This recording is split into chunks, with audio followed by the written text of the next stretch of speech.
Russia's information war against the West has reached a new level. The Kremlin no longer relies solely on the Ostankino Tower. Since 2022, the EU has banned a number of Russian propaganda outlets from broadcasting across Europe. But official Moscow has learned to disguise its sources. By building a network of fake media companies and social media channels, Russia is infecting the Western information space with its narratives. The Kremlin controls numerous shadow media outlets. Moreover, it actively spreads fakes internationally through artificial intelligence. Today, the Putin regime's information aggression has become one of the main tools in its war against Ukraine and the West. How does Russia bypass EU restrictions in the information space? What is Kremlin propaganda capable of? And can artificial intelligence be influenced by it?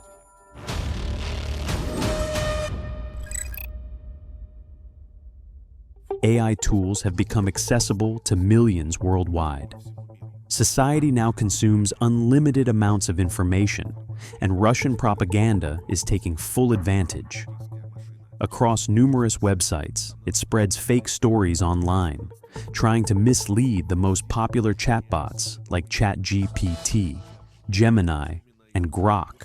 So a couple ways that this can be done. You may remember the story of Copy Cop, John Mark Dugan, the American living in Moscow who has an AI-generated news empire, where Russia used to have to write articles itself to hire, young people who spoke English well to write fake news articles. Now you can generate ideologically, idiomatically, grammatically correct English news articles targeted to a specific audience using AI models, and then post those models across the internet. So that's one way that we've seen that working. We've also seen AI-enabled influence operations with AI chatbots determining not only what to post, but when to post it, and having those kind of automated activities taken over by an AI, decreasing the cost, but increasing potentially the resonance of those messages. And then finally, my organization, the American Sunlight Project, identified we believe an influence operation through the Pravda network, which is run by a gentleman, by all accounts, who lives in Crimea, in Russian-occupied Crimea. And he is running a content aggregation network that is translated into many, many, many different languages, targeting over 100 different geographic locations around the world. ChatGPT or other chatbots, large language models, are scraping a whole bunch of data at any given moment from the internet, particularly data that's not licensed, not copyrighted in any way. They scrape all that up. They learn from it, and then they write to people who are using chatbots like ChatGPT or others. If somebody asks, was there a Russian attack in Sumy today? It will spit back articles from this Pravda network. So it's spread even outside of Russia-created influence operations and accounts. LLM grooming, a new method of information warfare. This tactic spreads Russian propaganda through AI language models by building a decentralized network of media sites, Telegram channels, X accounts, and Facebook pages disguised as independent analysis platforms. Dozens of automated outlets cover Europe, Africa, and the Middle East, generating about 350,000 articles per month in 50 languages. Russia floods the internet with fakes, poisoning the datasets AI models train on. When disinformation becomes widespread, chatbots begin to repeat it to millions. These IT centers are typically based in Russia or Russian-occupied territories of Ukraine. Unfortunately, the LLM grooming is something that is really incumbent on the individual AI platforms to get out of their models. So my colleague Sophia Freuden and I argue that the companies who are creating large language models really need to be careful about what goes into their training data. And unfortunately, as we discovered in a conversation with AI expert Gary Marcus, it's much harder to remove that data once it's been fed into the system. The reliability of their sources before before really, taking that information to be true. This system is completely controlled by the Kremlin. The main narratives, the main special operations, they are carried out with the Kremlin's knowledge, and very often they are conducted using the resources of either the Ministry of Defense, the mass media, or special centers where people work, hired personnel. So, we understand that this system has resources, it has expertise. We remember how information came to light about the so-called troll factories that operated in St. Petersburg, where people were hired to write comments, engage in discussions, and publish various posts. This is part of that big machine, and other investigations conducted by our colleagues indicated that at the head of this system is Sergei Kiriyenko, this octopus with many tentacles who literally approves the narratives. They analyze how this or that special operation went, how successful it was, whether it should be continued, or perhaps if some approaches need to be changed. As is known, Russia's information war is directed not only by TV propagandists, but also by a number of military and intelligence agencies. Andriy Kovalenko, head of the Center for Countering Disinformation under Ukraine's National Security and Defense Council, described the structures that use neural networks to conduct information operations against Ukraine and the West. These include units of the FSB and GRU, as well as the IPSO Center of Russia's Western Military District in St. Petersburg, which runs campaigns to create visual noise. This includes generating images allegedly from the scene, fake documents, and social media posts in Ukrainian and Polish. In addition, key executors and coordinators of such operations are known. Among them are the Internal Policy Department, headed by Sergei Kiriyenko, and defense enterprises such as Rostec, Kremlin, and Galactica. These organizations develop systems to monitor and manage disinformation campaigns. As a rule, when the Russian authorities carry out some operations on the ground, they try to prepare public opinion. We saw how in 2014 Russian propaganda first tried to prepare the operation in Crimea, and then the operation in Donbass. The main role in influencing our country was played by Russian media, Russian TV channels, Russian television. Let's remember that at the beginning of 2014, Russian television was completely accessible to the Ukrainian population. People watched talk shows, they watched entertainment shows, and naturally, on these channels, they saw the news produced by Russia. We saw how, a year before the start of the full-scale invasion, Russian propaganda began preparing public opinion for the inevitability of war against Ukraine. They gradually started moving away from the rhetoric about brotherly nations. On talk show broadcasts, they began discussing, Russian officials included, the necessity of strikes, missile strikes on Bankova Street, and other targets, infrastructure sites. Before 2021, only 1 or 2 Russian politicians could say such things, like Zhirinovsky. No other Russian officials could do that. And for a whole year now, we've been seeing this stream of hatred pouring out of Russian TV channels. People were literally being prepared for the idea that war was needed, that it was necessary, and the war happened. Now we see that the main channels for spreading these narratives are social networks and messengers. In other words, the intermediary, the journalist, has disappeared from the path between those who produce disinformation and propaganda and the people who see all this every day, who read these telegram channels, which are made by who knows whom and backed by who knows who, anonymous telegram channels. So what has changed is, first of all, the way people receive information. We've seen a really interesting shift in Russian information warfare and disinformation tactics since Russia started first using these in what I call kind of the post-Soviet modern period of disinformation. Obviously, Russia has been using disinformation since the Soviet period as well, to today. If you fast forward to 2013, 2014, at the beginning of the war with Ukraine, Russia was using a lot more kind of brute force tactics, I would say. They weren't trying to be very covert about what they were doing. It was a lot of posting as trolls on internet forums, on news websites, and on social media as well. A lot of what we call inauthentic activity. So accounts that aren't real people, that are maybe being controlled by multiple people or one person controlling multiple accounts, post like Facebook groups and Telegram groups that were locally focused, that had kind of an easy entry point in order to gain the trust of audiences that they were seeking to influence. And that has now changed back, I would say, more broadly around the world because of the way that social media policies have changed, particularly since the beginning of the Trump era, with the retreat from trust and safety and content moderation procedures that protected democratic discourse before. We're seeing Russia return to some of those brute force tactics that we saw in 2013 and 2014. Bot networks, troll accounts, just like very clear fake accounts that a couple of years ago would have gotten immediately removed from social media platforms. They're now gaining traction again. So again, we're seeing kind of these peaks and troughs of Russian behavior.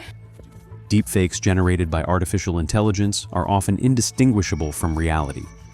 Fake people on social media, their accounts, personal photos, and videos are created automatically and then fill social networks. The automation allows Russian intelligence services to analyze social trends in real time, identify sensitive topics, and aggressively push their chosen narratives. One of the main goals today is to weaken support for Ukraine.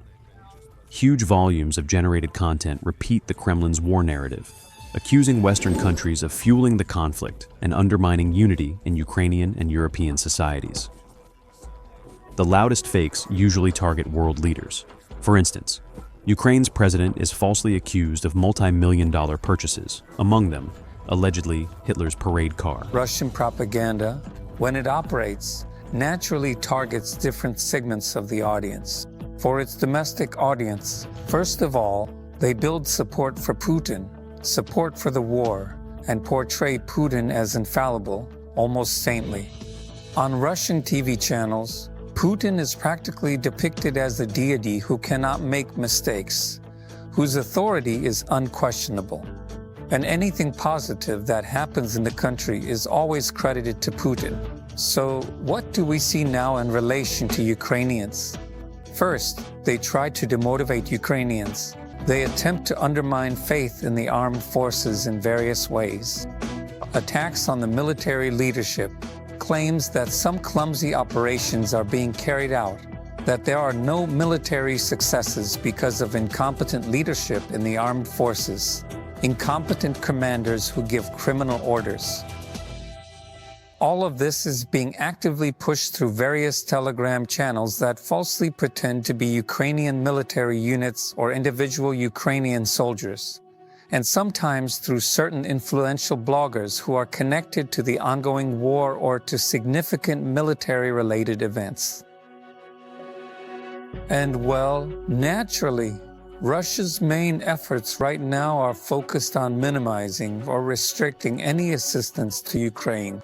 The main goal is to restrict military and financial aid so that Ukraine ends up isolated and is forced to surrender.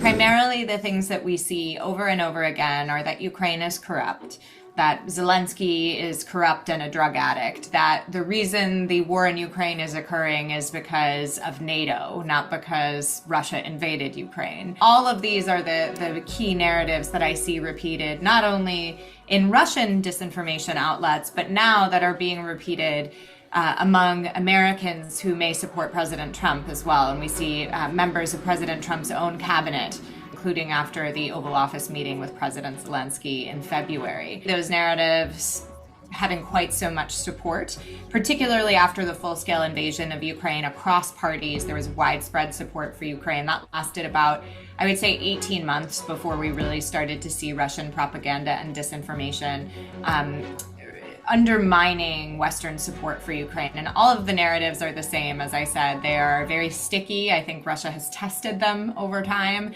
and understood that among Western audiences who have isolationist tendencies and perhaps don't understand the important role that Ukraine plays for transatlantic security and energy pipelines around the world, I think they don't understand why peace, a just and stable, lasting peace on Ukraine's terms is so important. And so those narratives persist, unfortunately. Russia's information operations in Ukraine are systematic. Bots and deepfakes flood media, messengers, and social platforms. The main goal is to sow distrust in Ukraine's leadership and its allies. They claim Putin is ready for peace, while Zelensky and the West force Ukrainians to fight. This portrayal of Ukraine as an obstacle to peace is pushed by Moscow through paid Western bloggers and fake experts. In September 2024, the U.S. Department of Justice revealed that at least 6 influential American bloggers were secretly funded by the Kremlin to lobby Russian interests inside the U.S. According to the indictment, from October 2023 to August 2024, one U.S. media company received about $10 million from Russia Today. Various reports identify the company as Tenet Media, founded in 2022 by a far-right conservative couple from Tennessee. Well, so we do know that the Russian government paid American and some Canadian YouTubers in order to create divisive content ahead of the 2024 election. The Tenet Media operation, which was a front for Россия Сегодня, to give money to bloggers who didn't know where it was coming from. There was an intermediary. They claimed to not know where it was coming from. They paid them huge sums of money to create divisive content. Now, these bloggers claim not only did they not know who they were working with, but that they had editorial independence over their content. But clearly the Russian government selected individual bloggers who were more likely to not only push divisive content, but push pro-Russia content. And we saw that a number of times across those bloggers. So where there's smoke, there's fire. I don't think that we have found every operation where Russia is individually paying influencers, media outlets, PR agencies to spread propaganda. We know they've done this in Africa. We know recently they have attempted to do this in France. So I think there's probably more where that came from. The Kremlin is investing billions into supporting IPSO. Artificial intelligence has significantly expanded the scope of information warfare. Now, aggression unfolds not only in media and social networks, but also in their algorithms. This turns information into a weapon of mass destruction. Today, Russia doesn't need to use nuclear weapons to achieve geopolitical goals. It is far more effective to spread panic and fear of nuclear war. So I think one of the things that Russia has been very good at is dangling the potential nuclear strikes as a disincentive to supporting Ukraine. We saw that early in the war, early since the full-scale invasion in the early days of 2022. And we're seeing that line return since Trump has entered office. We heard him, although he didn't mention nuclear weapons, I don't think, in the Oval Office meeting, he did say to Zelensky, "You're playing with World War III," right? And I think the idea there is, World War III, now a nuclear war with nuclear powers, including Russia. But the reality is that, as many times as Putin and his inner circle, Zakharova, Peskov, have repeated this line that, Russia may be forced to use nuclear weapons if this, if that, if Ukraine is armed, if the Western countries give Ukraine fighter jets, et cetera, et cetera. I think people don't recognize that, if we don't meet Russia with strength, that actually we're going to be closer to World War III in that case, rather than just saying, no, you can't do this. You can't unilaterally invade a country, a sovereign nation, and just claim territory for your own. I think that is the biggest misconception that does kind of instill panic. By shutting down Russian TV channels, this is not censorship. It is restricting the capabilities of Russian propaganda. This is essentially a matter of security. Russia has paid enormous attention to propaganda and will continue to do so. And that's why we are seeing now, and will continue to see in the future, how Russia tries to influence the minds of people in Europe, European politicians, American politicians, anyone. Everywhere Russia has interests, everywhere it sees even the slightest opportunity to influence the restriction of aid to Ukraine, whether to prevent us from getting weapons at all, or to limit them as much as possible in terms of timing or types. Russia will target those points. And we need to be ready for this and work accordingly. Information warfare is a battle not only for truth, but for reality itself, which the Kremlin seeks to distort. Where Russian tanks cannot go, bot armies and millions of fakes strike instead. The internet has become a battlefield and part of a global conflict. We are witnessing a struggle for control over artificial intelligence, and with it, over human consciousness, which has proven dangerously vulnerable to totalitarian regimes and their manipulation. Truth is not just a word, it is a weapon, and today it must be defended.